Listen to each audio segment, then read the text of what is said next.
Hola, buenas. Hoy nos encontramos aquí en Flaxo. Estamos con dos invitados para hablar de diversidades sexogenéricas afrodescendientes en Ecuador. Y, por supuesto, yo no soy un experto, así que decidí contar con la colaboración de dos chicos que los voy a presentar.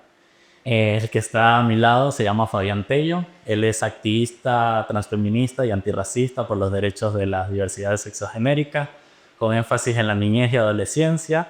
Es miembro de la Fraternidad Transmasculina de Ecuador, la colectividad radial Brujeres al Aire y director político del Proyecto Transgénero, ¿no? Ha participado en la creación de talleres, de cursos y proyectos como la construcción de un curso virtual de diversidad sexogenérica para el Consejo de Protección de Derechos de Quito, también en el proyecto Salud en Cuerpos Distintos, también en la iniciativa de Bibliotecas Humanas del PNUD de Ecuador, con su historia titulada Un cuerpo distinto como todos.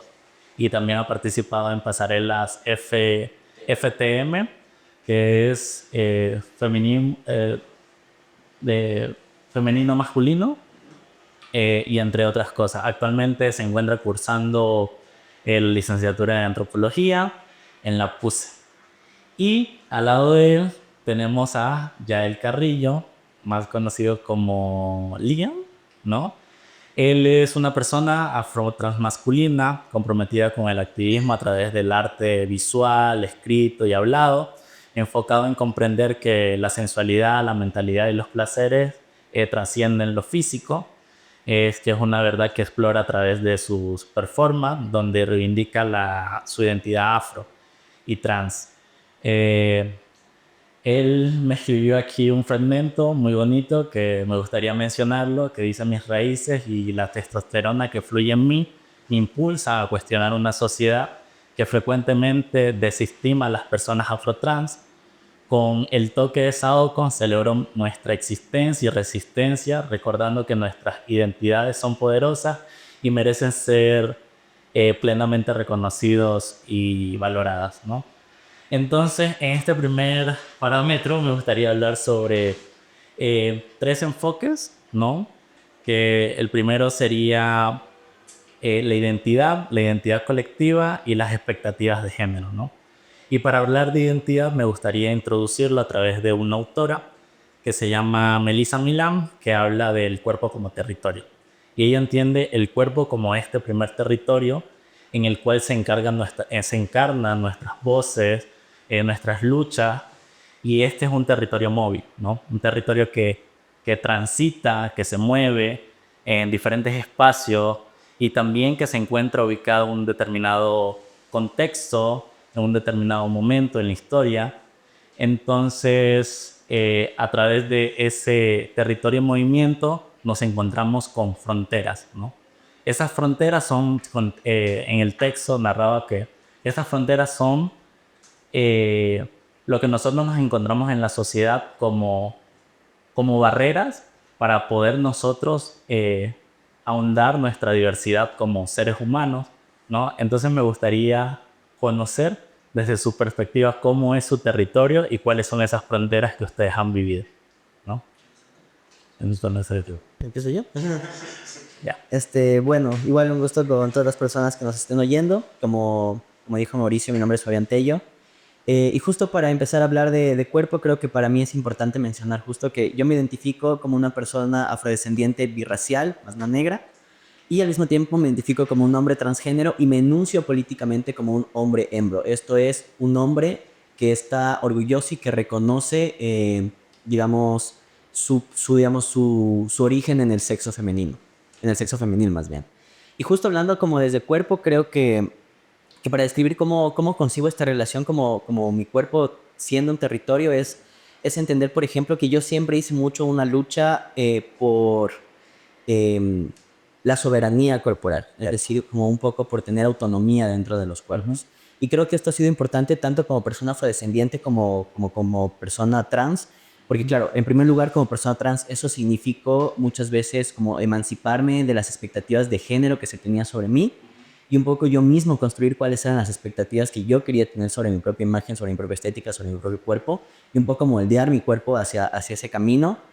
Y al mismo tiempo, como persona afrodescendiente, significa también un poco emanciparse, digamos, emanciparse de estas, digamos, fuerzas sociales que lo impulsan a uno tal vez como a acercarse al blanqueamiento, que además es como muy común en las personas que somos birraciales, como no nos vemos tan negros, entre comillas, muchas veces lo que impulsa a la sociedad es que nos veamos más blancos. Exacto. Y un poco eso también implica, por ejemplo, con aceptar las texturas de los cabellos que son diversos, aceptar la textura de mi cabello, aceptar la forma también que comparto, digamos, con rasgos físicos como los de mi mamá. Eso implica justamente un poco como otra vez liberarse, digamos, de estas imposiciones sociales y tal vez, digamos, a incrementar, digamos, esas expectativas que uno tiene sobre sí mismo respecto, digamos, a la reivindicación de la identidad en estos dos sentidos. Y por último, para hablar justamente del cuerpo, yo creo que justo como una persona transgénero y birracial, para mí es muy importante definir mi cuerpo como un cuerpo ambiguo, Ujú. en todo sentido. En un sentido en el que mi cuerpo no termina de ser un cuerpo femenil, es decir, no termina de ser un cuerpo de mujer, digamos, Ujú. y al mismo tiempo no es el cuerpo de un hombre cisgénero, es un cuerpo que siempre está en la mitad. Mm. Y al mismo tiempo es lo mismo con respecto a la identidad étnico-racial. Por ejemplo, mi cuerpo no es un cuerpo blanco, Ujú. no es una estética blanca y claramente tampoco es una estética en un cuerpo negro, es un cuerpo que está en la mitad.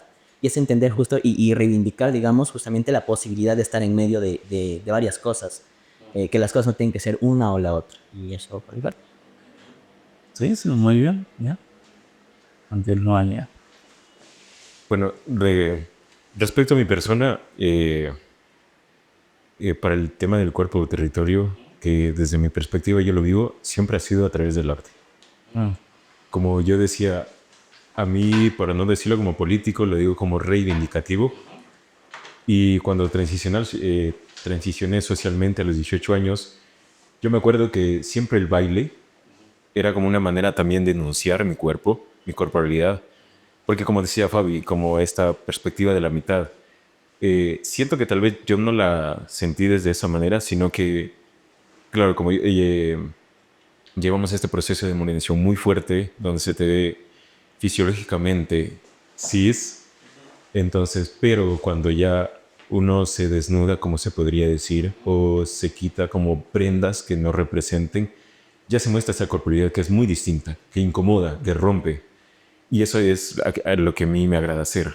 Por eso siempre en los perfumados o el tema de evitar la calle, siempre muestro una parte de mi cuerpo para que rompa o incomode y que no se mantenga como esta perspectiva binaria que nos asocian a los transmasculinos para poder cumplir en este sistema patriarcal que se va a decir.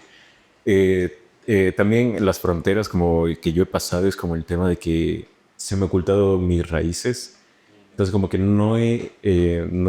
como que no he sabido cuáles han sido mis raíces en totalidad cuando las tuve que descubrir. O por ejemplo el habitar la calle, que es otra perspectiva muy diferente cuando existe este preferimiento racial. Entonces ahí no sé si también se puede decir que existe lo político, lo reivindicativo, cuando solo está este tipo de agresión y hay ese tipo de frontera. El no poder habitar tranquilamente la calle siendo un hombre transnegro y donde la sociedad o incluso la policía solo te pone el término negro. Ah. Sí. O el tema de que también, por ejemplo, cuando te dicen que cuando tú descubres este tema del cispassing y vas y habitas espacios maricas, es el nombrarte también dentro como un hombre trans para que te puedan permitir la entrada. O sea, yo te lo digo porque yo he pasado por espacios donde, como tengo esta fisionomía muy marcada y paso como de percibido como un hombre cis, yo he tenido que enunciarme a través de mi corporalidad o a través de mi movimiento para que sepan que soy una persona trans. Que claro, no es muy necesario hacerlo porque es como que nos vemos obligados a tener que decir, incluso dentro de espacios maricas, de decir que somos trans para que se nos pueda permitir la entrada. O incluso también como que se nos cuestione, ¿no? O sea, por qué razón tu transición está así y no está como la de tal persona? Y es como que estamos en esto de que competencias, y es como que no es muy necesario competir. Y es que como estas fronteras también de que tener que explicar constantemente que tú tengas que, o sea, como decir este término soy de hombre negro. en todos los espacios Exacto. para que se te pueda permitir la entrada o te puedan entender. Que yo, o sea, yo no lo siento que sea muy necesario decirlo. Sí, es como una forma de constantemente estarse justificando, ¿no? Por no ser algún tipo de idea o imaginario que tiene la sociedad construida de cómo se ve una persona trans, ¿no? Dentro de una sociedad, cómo se comporta, cómo habla, ¿no? Tiene que tener ciertos rasgos bien marcados cuando todos tenemos cuerpos diferentes, ¿no? Todos tenemos transiciones diferentes, también desde un poco las condiciones también desde que tenemos. Por ejemplo, yo me acuerdo mucho que había una persona trans en Esmeralda, ¿no? Que siempre los jodían que se veía muy mal, ¿no? Siendo trans, que mejor hubiera sido una persona marica y no hubiera decidido transicionar. Pero claro, esa persona decidió transicionar desde su precariedad, con lo poco, y tuvo que someterse quizás a intervenciones quirúrgicas y hormonales de dudosa procedencia, porque era lo que tenía disponible, ¿no? Entonces también hablar con respecto a esos procesos transitorios, ¿no? Que existen, que, que también reconocer una realidad que no todo el mundo tiene como las condiciones necesarias, como por ejemplo para poder transicionar, para poder estéticamente quedar eh, conforme a los estereotipos de belleza, ¿no? Porque también hay un proceso de colonialidad también con el tema del aspecto, ¿no? Con el tema de la masculinidad, ¿no? Que es otro tema también, ¿no? Por ejemplo, recuerdo una vez en la universidad, ¿no? Que yo estaba hablando con alguien y llegó una compañera y me dice, oye, me andan preguntando que si eres gay. Y yo así como que, ¿cómo así? No es que tú mueves las manos cuando hablas de determinada forma y no sé qué. Y yo digo, bueno, yo no sabía que yo tenía que estar recto hablando con alguien para demostrar mi masculinidad. Además, ¿por qué yo tengo que demostrar constantemente mi masculinidad si yo sé lo que soy? Y además la masculinidad es algo súper diverso. O sea, hay muchas formas de ser masculino. Entonces, un poquito también saber como que cómo ha sido este proceso de construcción también sobre entender la masculinidad como desde otros ángulos, ¿no? Bueno, por ejemplo, en mi caso, yo no tuve como una paternidad, como que me enseñe qué significa ser hombre o desde qué manera o perspectivas debe ser un hombre. Y te lo digo, yo nunca tuve una, porque, claro, mi papá, quien me crió, y mi papá biológico, porque sí, el papá biológico es de Esmeraldas, y mi papá, quien me crió, fue de Riobamba. Me acuerdo que mi papá éramos muy alejados. Mm. Y solo había como ciertos puntos donde conversábamos a fondo. Pero claro, en estas conversaciones no era como tú tienes que vestirte de esta manera, tú tienes que comportarte de esta manera. Al contrario, me dejaba ser yo mismo, se me dejaba ser libre. Ok. Y que claro, que cuando yo transicioné, ahí sí era como un punto chocante, porque yo decía, ¿qué tipo de masculinidad quiero construir en mí? O qué tipo de rol masculino tendría que definir en mi transición? Pero yo digo, yo nunca tuve como esta paternidad o como estos conceptos, sino que yo los vine descubriendo siguiendo figuras en el nivel del internet, Ok. de buscando así como trans masculinos y me salían como de otros países, que desde esa perspectiva yo decía, bueno, esta es la masculinidad que quisiera yo construir, porque es una masculinidad muy distinta a la del tema patriarcal. Entonces yo decía, tal vez por medio de esta transición o por medio de esta paternidad que se veía en los videos que yo seguía como de ejemplo, decía, a través de esto yo me puedo guiar para poder construir lo que es mi masculinidad en la transición. Porque claro, igual fue muy complicada porque cuando me acuerdo que ya cumplí un año de transición, tenía como ciertas actitudes que se me las cuestionaba a mí, como, pero yo no las hacía como decir voy y hago este tipo de actitud masculina, sino como que tú decías, ya viene como esta construcción, pero ya te digo, como que yo no tuve, sino que tal vez el escuchar o el ver, uno que dice como que ya va aprendiendo. Sí, como que aprende por mímica. Exactamente. Aprende viendo y más o menos imitando al otro, como los comportamientos, también como que, por eso digo, ¿no? El cómo uno aprende sobre lo masculino, lo femenino, que en la sociedad está muy entendido como de una forma muy binaria y muy establecida en cuestiones bien específicas, ¿no? Eh, cuando ves ese tipo de comportamiento, tú dices, bueno, esta persona es semejante a mí, entonces yo tengo que ser igual, ¿no? Entonces ahí viene un poco la réplica, ¿no? De, de estas actitudes, de estos comportamientos que muchas veces ni siquiera las cuestionamos, simplemente las replicamos, ¿sabes? Y ya cuando un poquito pensamos en nuestra masculinidad, ya de, de ir reflexionando, ¿no? Sobre ella, sobre lo que tenemos construido, ¿no? Es cuando nos damos cuenta qué masculinidad soy, ¿no?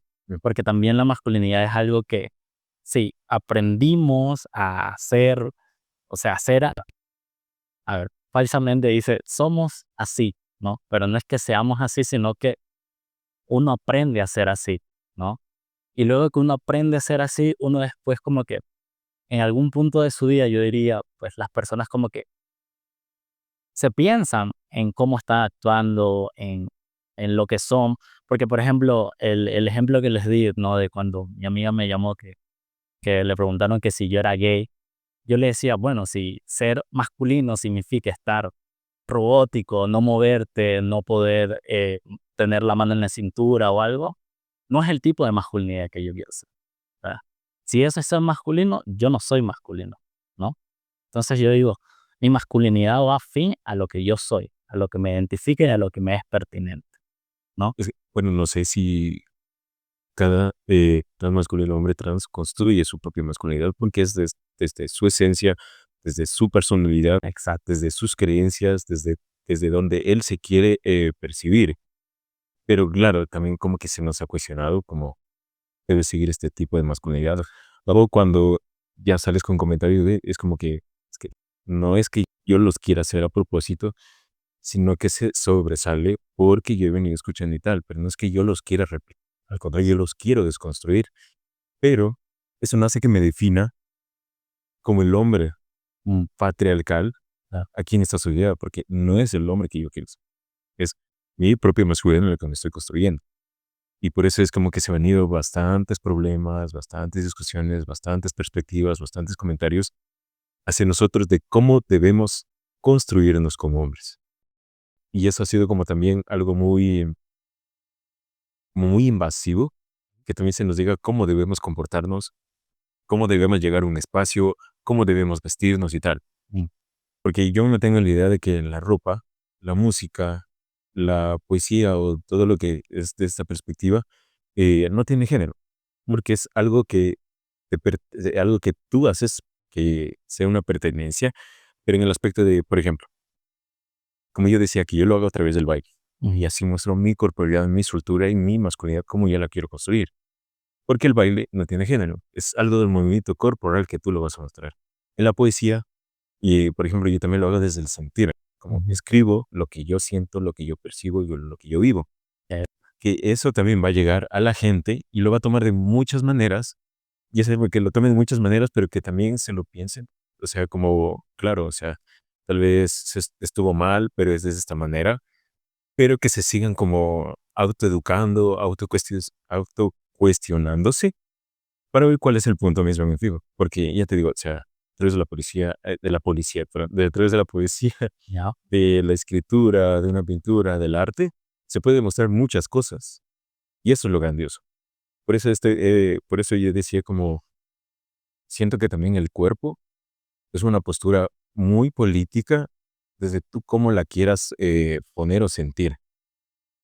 Y claro, yo lo hago desde el performar, desde el placer, desde la voz, porque ahí también estás haciendo historia. Ahí claro. también estás contando tu persona, como tú eres. Pero siempre va a haber unas personas que te van a cuestionar, porque eso les va a incomodar. Y el incomodar también siento que yo que también es demasiado hermoso porque haces que se cuestione, pero Claro, que cuando se cuestionen, ellos, las mismas personas se den las respuestas. No seas claro. quien tengas que dar. Esa según mi perspectiva desde el tema del cuerpo y territorio. Y tal vez cuando hay un espacio quisiera leer un poema de un libro de que para mi perspectiva es como que lo que me venía representando en mis 3 años, 6 meses de transición en el tema de cuerpo y territorio. Si quieres hacerlo ahorita, por mí estaría bien.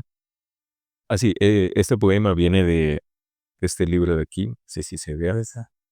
se llama Eros, el deseo azul, que es tema de poesía erótica de Alexander Simesterra, que es un chico de Esmeraldas que pertenece a parte de la comunidad diversiva. Y que todas las poesías que están en este libro me representan mucho. Siento que Ujú. cuentan como mi historia de lo que he venido construyendo en mi camino de transición. Y dice cuerpo transgresor. Siento morir en cada apogeo de tus besos, y al sentir tu cuerpo cerca al mío, de inmediato acontece que tiembla y se eriza mi piel. Es que tu melanina es tanta que me embeleza y cautiva y hechiza. Es tan perfecta que me hace perderme entre esa oscura y sublime piel. Esa melaza que ríe, melaza que llora y en cada beso es conmovedora. Esa carita linda que te envuelve en él y te hace perder en cada cimiento de misterio, que a su vez da la oportunidad de ver más allá de lo normal. Bendita piel llena de claveles, orquídeas y cataleyas, bella, sublime y perfecta.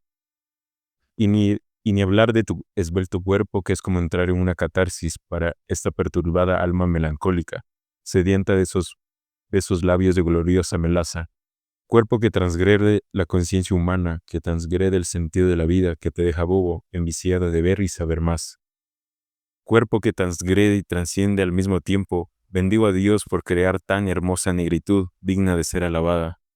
Es que el mismo Dios se postra y tiembla al ver sus ojos color sol y una sonrisa tan reluciente que es imposible aún describirla. Su cuerpo, es la barbarie que me gustaría comer siempre, es un fuego se le lengua la traba. Inigualable, incandescente que te abraza, te envuelve y devora al son de las músicas de Vivaldi. Eres etéreo, eres la inspiración de la sinfonía de Beethoven, sublime, sagaz y elocuente. Eres ese halo que envuelve el mundo, otorgándole un poco de paz para esas almas desgraciadas. Cuerpo transgresor a miradas perdidas e inútiles. Y aquí me tiene a las 2 de la madrugada tratando de describir la composición de ese cuerpo que me deja perplejo. Cuerpo transgresor, aquí estoy, transgrédeme. Déjame recorrer con mis manos y lengua cada parte de tu fantasiosa figura hasta perderme en tus sollozos de placer. Oye, bello. Sí, sí, sí. O sea, me encanta porque justamente habla como de esa corporalidad disidente, además diferente, ¿no? A lo que está socialmente construido y normalizado y heterogéneo y todo. Entonces, nada, ¿tú quieres decir algo acerca del poema?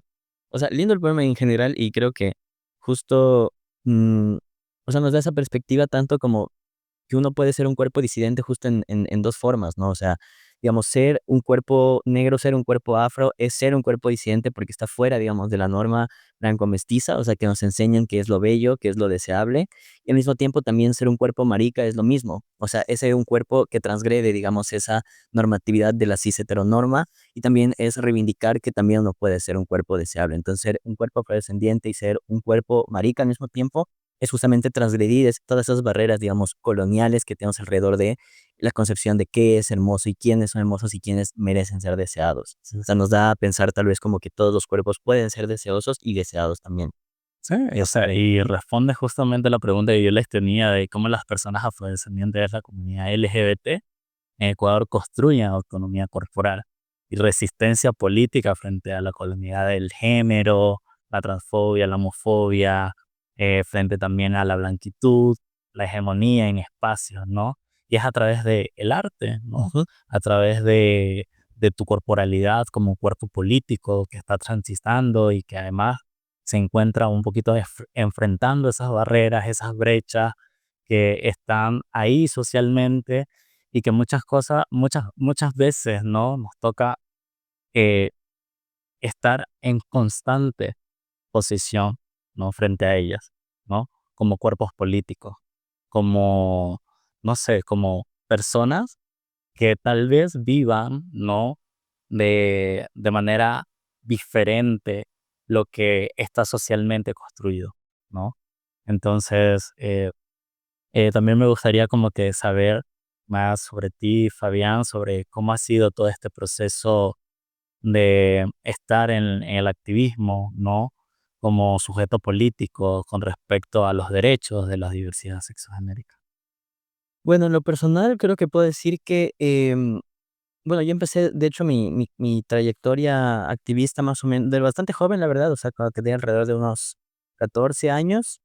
Y justo le empecé porque yo estaba pasando por un proceso de mi vida que era muy, muy complicado. O sea, justamente estaba yo, digamos, descubriendo que era una persona transgénero y era un momento en el que sentía muchísima soledad en mi vida. Y justo me topé con las organizaciones de las que ahora soy parte, que son justo Proyecto Transgénero y Fraternidad Transmasculina. Y un poco para mí eso fue no solamente encontrar una comunidad, es decir, es encontrar gente con la que uno se pueda sentir identificado y así uno no se siente tan solo en el mundo. O sea, digamos, cuando yo me reuní por primera vez con los chicos que en ese momento conformaban la fraternidad, dejé de sentir que era la única persona trans que estaba pasando como por esto en la vida. Y al mismo tiempo fue como encontrarse a uno mismo, porque pude encontrar también la posibilidad, o sea, viendo justo a mis compañeros, fue encontrar la posibilidad de que yo también tenía el derecho a tener un proyecto de vida. O sea, porque muchas veces nos dicen eso, ¿no? Como que las personas trans, este, como no tenemos proyecto de vida, o sea, o somos unos mentirosos, o le mentimos a la gente sobre nuestro género, o yo qué sé, no vamos a tener nunca trabajo, ni profesión, ni pareja, ni amigos, ni nada, y vamos a ser infelices eternamente. O sea, como que tú mismo eliges tu propia condena. Ajá. Sí, eso es lo que nos plantea siempre. Claro, transicionaste. Entonces, no vas a hacer nada. Pero es nada en este mundo. Pero es justamente por las barreras sociales que existen, ¿no? Porque para muchos el tema de la diversidad es un tema polémico, un tema de interés, quizás, o sea, también curioso, pero no es un tema que constantemente estemos hablando, ¿no? Por ejemplo, no nos replanteamos como que en las familias poco hablan sobre qué es ser masculino, qué es la diversidad, qué es ser femenino. ¿No ves? Tal vez sí se lo hable desde lo masculino y femenino, pero desde el tema, desde perspectiva muy binaria. Es, y estereotípica. Exactamente, porque nunca se va a decir como, claro, lo masculino también es, no sé, también verte un poco más femenino, lo femenino también es verte un poco, y eso no, y eso está bien, ¿no? Sino que dicen, no, es que hombre y mujer tienen que cumplir esto y esto y esto. Pero si te sales de eso, ya no eres hombre ni mujer. Porque ya te digo, en las familias, en el contexto familiar, educativo, incluso en tema de salud y tal, siempre es lo binario. Y que claro, cuando nosotros transicionamos y vamos y rompemos esta perspectiva, ahí es cuando llega esta incomodidad y no saben qué hacer. O- y es como que también, por más que se desde, como, porque hay estas fundaciones que también dan estas, Como talleres. así como Ajá. acompañamientos para poder generar un poco de conocimiento, hay la gente que se cierra, que dicen que eso no existe. Y como yo decía lo contrario, claro, si tú transicionas, es porque no vas a llegar a hacer nada en este mundo. ¿Para qué transicionas si ni siquiera sabes cuál va a ser tu perspectiva de la vida? Sí, y para ya cerrar, ¿algún mensaje que quieran dar a las personas que tal vez no sepan sobre lo que es diversidad, lo que no sepa lo que es transicionar, lo que no sepa que sobre la comunidad LGBTQ+, lo queer y demás? O sea, ¿qué mensaje le darían a estas personas para que un poco abran sus mentes, ¿no? Y también como que piensen en que existen otros cuerpos, otras formas de pensarse la sexualidad, de pensarse, no sé, su lugar en el mundo. Entonces me gustaría que den como un mensaje a modo de cierre. Bueno, yo para cerrar, bueno, ojalá hubiésemos tenido muchísimo más tiempo. Y creo que nos quedan un montón de cosas en la cabeza y o sea, son súper importantes de hablar justo alrededor del cuerpo y de la identidad. Pero creo que para la gente en general que no ha pasado por procesos de transición y no comprende realmente cómo es un proceso de transición, mencionar que no es como si uno se convirtiera en otra persona, es como una metamorfosis de una misma persona. Es como, ¿cómo decir? Cuando la gente que ha visto Pokémon, ya, es como cuando los Pokémon evolucionan Un poco porque, digamos, sigue siendo, digamos, sí, ¿no? La persona que dice, sí, la persona que se ha construido, digamos, que se ha construido en el tiempo, pero simplemente adopta otros contextos y otras posiciones vitales y sociales en su vida. Entonces es justamente como una persona que está cambiando de lugar social. Y creo que es importante entender eso. Las personas trans somos personas que cambiamos de lugar social y cambiamos de lugar social porque entendemos que nuestro lugar social asignado no es el correcto para nosotros. Y que finalmente eso, las personas trans somos como seres humanos que también estamos como inmersos dentro de la sociedad. em, y que finalmente dentro de todo este debate que ha sido como bastante más reciente alrededor de los riesgos de las personas trans y cómo las personas trans somos un riesgo para la humanidad o lo que sea, entender eso, que las personas trans somos simplemente personas que buscamos tener un proyecto de vida, que muchas veces tenemos un proyecto político también, y que simplemente lo que buscamos es eso, es tener como condiciones de vida dignas. Sí. Bueno, yo lo voy a decir desde una perspectiva más abierta, no tan académico, porque Sí, sí, no, tranqui. bueno, yo le diría que